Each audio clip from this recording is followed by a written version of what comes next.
¿Qué tal? Me llamo Isma. Bienvenidos y bienvenidas al canal. Volvemos a la carga con otro vídeo de noticias. Y es que este 2022 me he propuesto que no os aburráis. Aquí no descansa nadie. Ya sabéis que ha habido un nuevo lanzamiento de SpaceX y que Mekazila ha cobrado vida. Entre otras muchas noticias. Así pues, menos rollo repollo, como decíamos en mi época, y vamos a ello. Liftoff.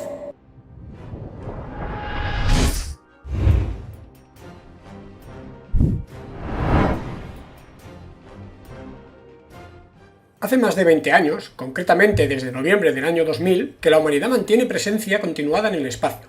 Actualmente, 10 personas se hallan en órbita habitando 2 estaciones espaciales. 7 de ellos se encuentran en la Estación Espacial Internacional y 3 en la Tiangong, China. Precisamente, en la estación del país asiático, han empezado a prepararse para acometer la ampliación de la misma durante el año 2022, añadiendo 2 módulos más, el Wentian y el Mengtian, que se acoplarán al único módulo que actualmente forma la estación, el Tianhe. Para ello, han estado practicando cómo desacoplar el carguero Tianzhou 2 del puerto de atraque central con el brazo robot y cómo volverlo a acoplar al mismo puerto mediante control remoto desde el interior. Es posible que en las próximas semanas o meses se pruebe también cómo cambiarlo de puerto y acoplarlo en uno de los laterales, en lugar de volverlo a dejar en el mismo, ya que los nuevos módulos está previsto que realicen esta maniobra, es decir, se acoplen al central y luego sean movidos a los laterales. Estamos viendo el nacimiento y crecimiento de una nueva estación espacial habitada permanentemente.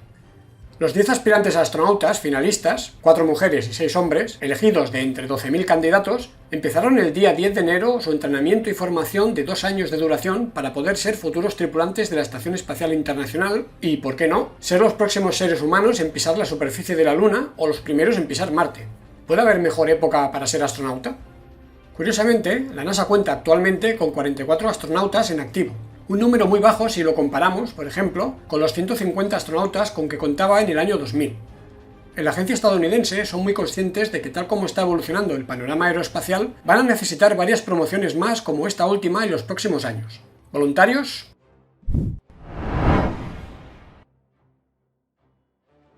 Seguimos recibiendo reportes del funcionamiento de la red de SpaceX desde regiones remotas, y además ya con el nuevo hardware actualizado, ya sabéis, la famosa antena cuadrada. Como veis, el diferente tamaño entre el anterior modelo y el actual podría llevar a pensar que se podría resentir la calidad del servicio. Sin embargo, los datos parecen indicar que esto no es así. Por ejemplo, en una cabaña aislada y remota en el estado de Colorado, en Estados Unidos, están recibiendo más de 250 megabits por segundo de bajada, a lo que hoy día ningún servicio satelital puede siquiera acercarse. Recordad que la compañía de Elon Musk está inmersa en el despliegue de la primera fase de la generación 1, que consta de 5 capas y 4.408 satélites. Después vendrá la fase 2, que añadiría 7.518 satélites más en 3 capas de 2.493, 2.478 y 2.547 integrantes cada una.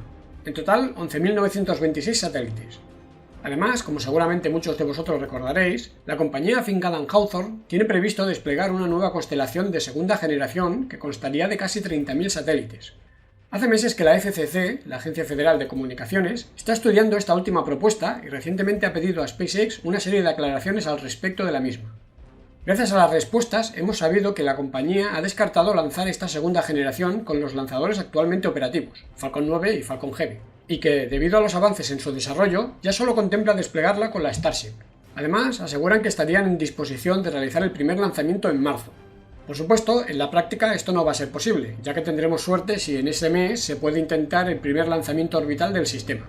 Sin embargo, esto nos dice 2 cosas importantes. Por un lado, que los satélites Starlink versión 2.0 ya se están produciendo en serie, y por otro, que los ingenieros y técnicos están muy satisfechos con los progresos del nuevo sistema de lanzamiento superpesado reutilizable, y no esperan dificultades insalvables en lo que les queda de desarrollo y pruebas. Buenas noticias, ¿no? Por cierto, el hecho de decantarse definitivamente por la opción de la Starship hace que la protesta de, ¿quién si no?, Amazon, ya no proceda. Y es que la compañía de Jeff Bezos puso el grito en el cielo, y una protesta formal, cuando SpaceX hizo la petición a la FCC sin concretar el sistema de lanzamiento que iba a utilizar. Jeff, no dejas pasar una, hijo mío.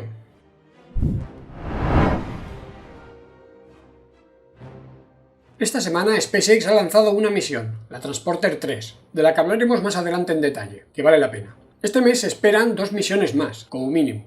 Por un lado tendremos la misión Starlink V1.5 4-6, prevista para la madrugada del 17 al 18 de enero, hora española, en la que previsiblemente se pondrá en órbita otros aproximadamente 50 satélites de la capa 4 de la fase 1 de la primera generación.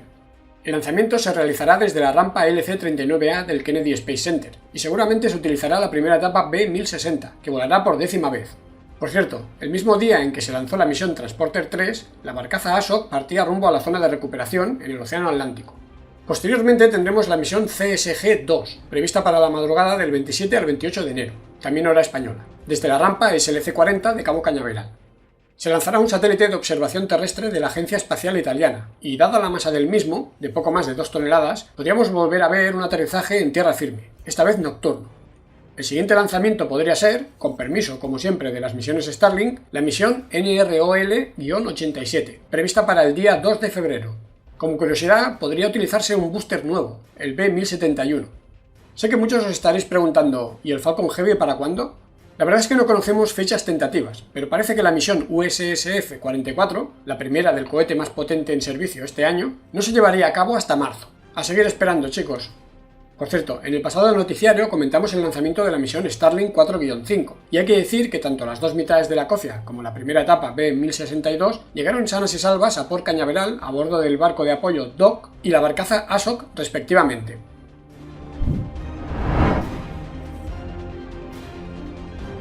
Como decíamos, el pasado 13 de enero a las 16:25 hora española, SpaceX llevó a cabo con éxito la misión Transporter 3.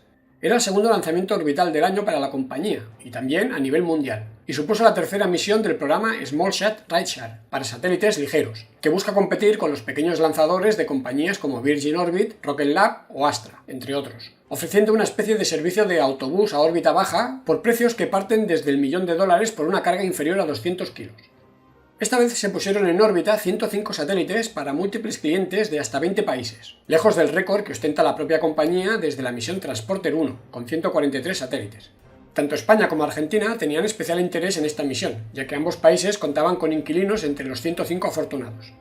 Por ejemplo, la joven compañía española Fossa Systems, fundada en 2020 y con sede en Madrid, aportaba 6 picosatélites Fosasat 2 Evolve, que formarán parte de los 80 integrantes con que constará su constelación destinada a monitorizar activos en tiempo real gracias a la conectividad IoT, Internet de las Cosas, proporcionada por la compañía.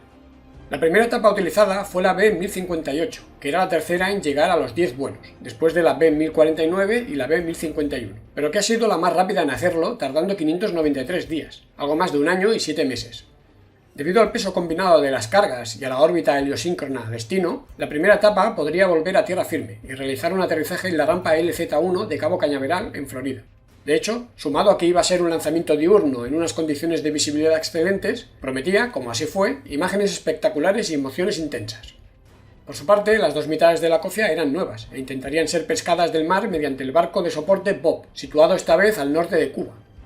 Así pues, a la hora indicada nos dispusimos a disfrutar de un prometedor lanzamiento llevado a cabo desde la rampa SLC-40 de Cabo Cañaveral bajo un sol radiante. 10, 9, 8, 7, 6, 5, 4, 3, 2, 1, 0. Ignition and liftoff.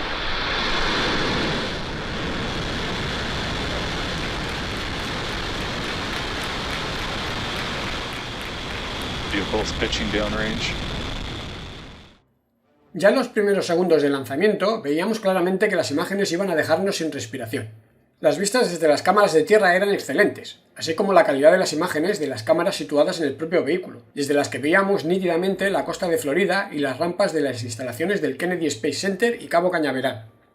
El paso por Max Q, el momento de máxima presión aerodinámica, se produjo sin incidencias poco después de la superación de la velocidad del sonido, momentos en que se reducía levemente el empuje de los motores para minimizar el estrés durante esa etapa.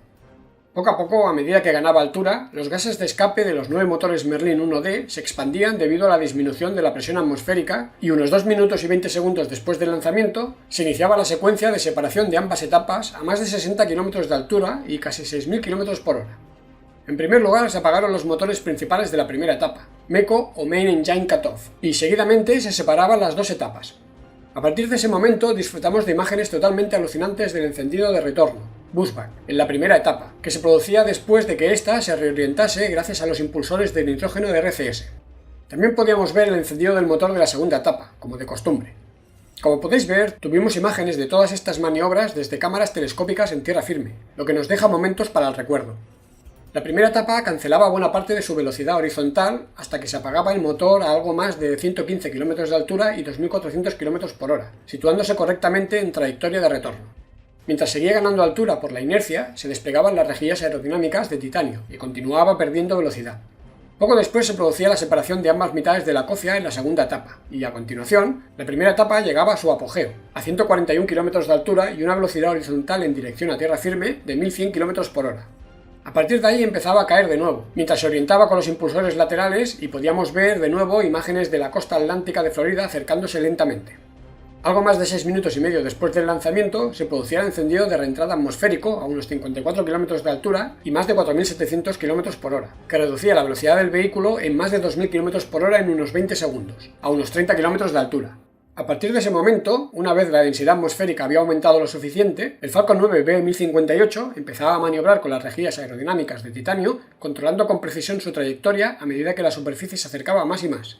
Los últimos segundos del aterrizaje los pudimos ver sin interrupciones, y con una calidad excelente, tanto desde las cámaras on-board de la primera etapa, como desde cámaras en tierra firme e incluso desde un dron cerca de la rampa de aterrizaje. Sin duda, estas son las imágenes que yo imaginaba de pequeño, en los años 80 del siglo pasado, cuando pensaba en el siglo XXI. Bienvenidos al futuro. Prácticamente al mismo tiempo que la primera etapa tocaba el suelo de la zona de aterrizaje, la segunda etapa apagaba su único motor optimizado para el vacío y entraba en órbita. A partir de ahí, teníamos que esperar 55 minutos hasta el segundo encendido de la segunda etapa, de solo 2 segundos de duración. A partir de una hora después del lanzamiento, empezaba el despliegue de los 105 satélites, que se extendería casi media hora, y se llevaría a cabo de manera impecable. Otro éxito más para SpaceX, que lleva 136 lanzamientos de su buque insignia, el Falcon 9, los últimos 111 con éxito, y una fiabilidad total del 98,54%.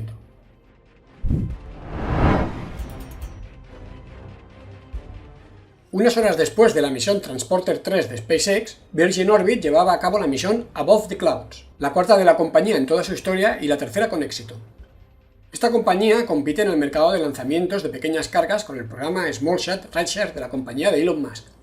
Hay que recordar que el sistema de lanzamiento de la compañía consiste en un cohete de 2 etapas de combustible líquido llamado Launcher One, colocado en el ala izquierda de un avión Boeing 747 convenientemente modificado llamado Cosmic Girl. Esto ofrece la ventaja de que puede ser lanzado desde cualquier aeropuerto comercial. Este sistema es capaz de colocar hasta 300 kilos en órbita heliosíncrona o hasta 500 kilos en órbita polar. En esta misión, lanzada desde el aeropuerto de Mojave, en California, se pusieron en órbita baja de 45 grados de inclinación y 500 kilómetros de altura 7 cargas útiles pertenecientes al Departamento de Defensa de los Estados Unidos, la NASA y las compañías Sat Revolution y Spire. Otro de los futuros competidores de SpaceX, la startup Astra Space, ya ha empezado las pruebas de su lanzador Rocket 3.3, en concreto el LV0008, de cara a su primera misión desde Cabo Cañaveral, prevista para el 18 de enero. Hay que recordar que esta joven compañía, fundada en 2016, consiguió llegar a órbita el año pasado, solo 5 años después de empezar a andar, superando la marca de SpaceX, que tardó 6 años en conseguir este hito. Esta misión es financiada por la NASA en el marco del programa Venture Class Launch Services, para el lanzamiento de pequeños CubeSats a cargo de compañías emergentes. En cuanto a la competencia en el mercado de lanzadores superpesados, comentar que la NASA ya ha anunciado el proceso de acreditación de los medios de cara a cubrir el transporte del flamante SLS de la misión Artemisa 1 a la rampa de lanzamiento a mediados de febrero. Seguramente en ese momento tendremos más detalles del calendario que baraja la Agencia Espacial Estadounidense de cara al lanzamiento de esta esperada misión no tripulada del SLS y la cápsula Orión a la órbita lunar. Parece que en marzo están coincidiendo varios momentos cumbre: Falcon Heavy, SLS y Starship nada menos. La NASA también ha anunciado que está haciendo importantes progresos en la construcción de los siguientes cohetes de cara a las misiones Artemisa 2 y Artemisa 3, ya tripuladas. Además, los motores RS-25 de ambas misiones estarían ya en las etapas finales de su ensamblaje. Recordad que la misión Artemisa 2 estaría prevista para el año que viene, mientras que la Artemisa 3, que, recordemos, sería el primer alunizaje, no llegaría hasta, como mínimo, el 2025. Para acabar, una curiosidad. Esto que veis es un cohete chino Changzheng 2C, larga marcha 2C. ¿Os suena algo de esto? Pues sí, parece que los chinos están usando esta tecnología, de momento, para controlar dónde impactan sus primeras etapas y evitar riesgos para la población civil.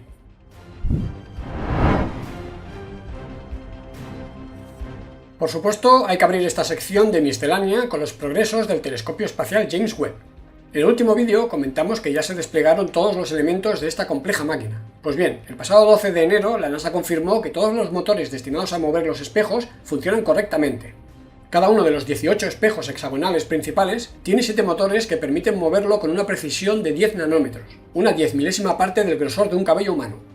El espejo secundario tiene 6 actuadores, uno menos que los primarios, debido a que no cuenta con el motor central destinado a modificar la curvatura.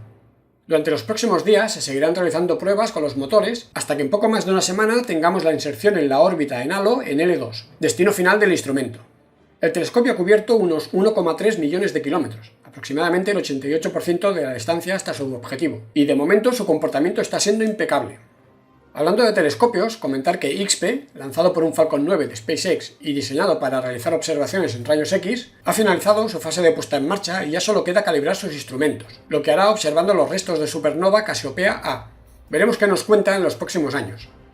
Por otra parte, cambiando de tema, comentar que la Dragon de carga C209, lanzada en la misión CRS-24 el 21 de diciembre del 2021, se desacoplará de la estación el próximo 21 de enero y amerizará en las costas de Florida el día siguiente, transportando más de 2.200 kilos de carga de vuelta a la superficie terrestre. Al parecer no habrá cobertura en directo por parte de la NASA. Finalicemos el bloque con un pequeño carrusel. El módulo de aterrizaje de la Chang'e 5 China detecta por primera vez agua in situ en la superficie de la Luna, solo 120 partes por millón, pero algo es algo. La Agencia Espacial India tiene nuevo jefazo y con perfil técnico. Se trata de S. Somanath, científico espacial. A ver si le da un impulso al programa espacial del país de Gandhi. Katy Perry tiene nuevo videoclip. Pensaréis, ¿y qué? Y yo digo, ¿cómo que y qué? ¿Es que no lo veis?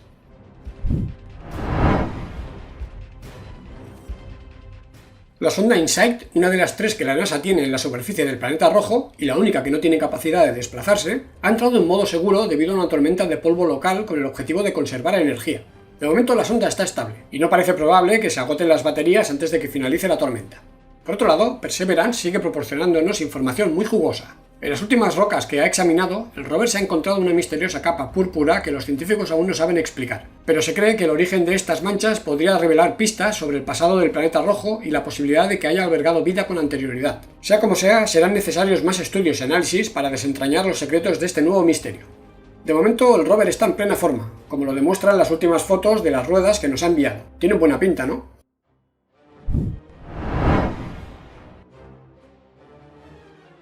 Ya en el anterior vídeo de noticias os comentaba que los técnicos e ingenieros de la compañía de Elon Musk habían empezado a jugar con los chopsticks, ya sabéis, los famosos palillos chinos que serán los encargados de colocar el Super Heavy en la plataforma de lanzamiento orbital y la Starship sobre este último. Además, en un futuro quizá no tan lejano, también sean los encargados de cazar al vuelo el Super Heavy en su regreso a casa, e idealmente hacer lo propio con la Starship, esto ya un poco más a largo plazo. Pues bien, estos últimos días han seguido testeando este mecanismo, ganando confianza a medida que van comprobando que todo funciona como estaba previsto. Ya al día 9 de enero, los chicos de SpaceX conseguían que los palillos chinos llegaran a la parte superior de la torre de integración. Eso sí, a una velocidad muy baja para evitar sorpresas desagradables. Incluso Elon Musk se hacía eco de este logro compartiendo un pequeño vídeo de esta hazaña. Al día siguiente, el 10 de enero, ya podíamos ver cómo aumentaba la velocidad de sus movimientos, señal inequívoca de que todo iba sobre ruedas, o sobre raíles, mejor dicho. El 11 de enero llegaba la hora de empezar a estresar la estructura, así que le colocaban unos lastres, 3 en cada lado, a modo de bolsas, aún vacías, y volvían a elevar el conjunto, palillos chinos más lastre, hasta la cima de la torre de integración. Al día siguiente, el 12 de enero, llenaban los lastres con agua y volvían a la carga, elevándose unas decenas de metros, girando alrededor del eje vertical de la torre y volviendo a descender. Se calcula que el peso combinado de los 6 lastres durante la prueba podría rondar las 150 toneladas, aunque si las llenaran completamente podrían superar incluso las 300. A todo esto hay que tener siempre presente las dimensiones descomunales del mecanismo en cuestión y las fuerzas que intervienen en estas maniobras. Flipante. Parece que de momento los técnicos e ingenieros de la compañía se dan por satisfechos con las pruebas con carga y han retirado los lastres de los palillos chinos. Esto podría indicar que el mecanismo ya estaría listo para cargar con el B4 y posteriormente con la S20. Hablando del B4, recientemente han empezado a colocarle las protecciones externas restantes en la zona de los motores, necesarias para aislar el cableado, las conducciones, los circuitos y los tanques de helio presurizado de los gases, temperatura y vibraciones producidas durante la ignición de los 29 motores. Si combinamos esto con los progresos en la plataforma de lanzamiento y la torre de integración con los palillos chinos y el brazo de desconexión rápida de la Starship, cuyo movimiento, por cierto, también ha sido testeado en los últimos días, quizá nos estamos acercando a las pruebas de encendidos estáticos del Super Heavy en la rampa orbital y el ensamblado del stack completo con los palillos chinos. Además, si tenemos en cuenta el increíble tráfico de camiones cisterna destinados a abastecer la granja de tanques orbital, seguramente los chicos de SpaceX estarían ya planeando llevar a cabo las pruebas de llenado de los depósitos con nitrógeno líquido criogénico, tanto del V4 como de todo el sistema completo. ¿Qué pensáis?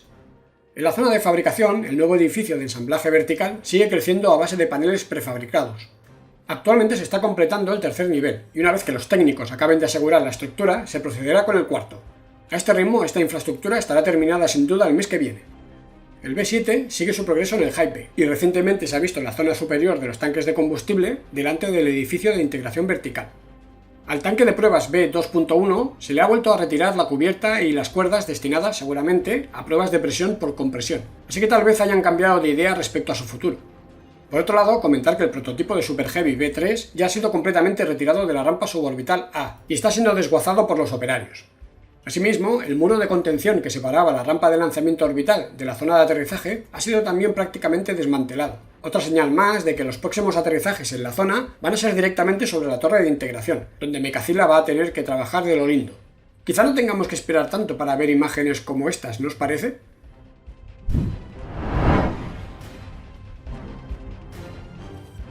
Muchas gracias por ver este vídeo y por vuestro apoyo. Se agradece mucho y ayuda un montón la interacción y el feedback que me dais. Ya sea dándole un like al vídeo, soportando estoicamente la publicidad, dejando vuestras impresiones y preguntas en los comentarios, compartiendo y difundiendo este contenido en vuestras redes sociales, haciéndoos miembros del canal, etcétera, etcétera. Hablando de miembros, desde aquí les envío un abrazo especial. Alucino con que alguien quiera aportar ese extra para que siga subiendo contenido. Y ya lo de los SpaceX Stormers no tiene nombre. Damián Gabriel, DJ Esmeral, alias Agustín, Germán Domínguez, Estrategias Diarias 2021 JLV, alias José Luis, Prometeos 38, Alonso 602, Miguel del Olmo, Moisés, Elías González Galán, G. Caldero alias Jorge, Sergio González y Gilberto García. Mil gracias a todos. Adiós.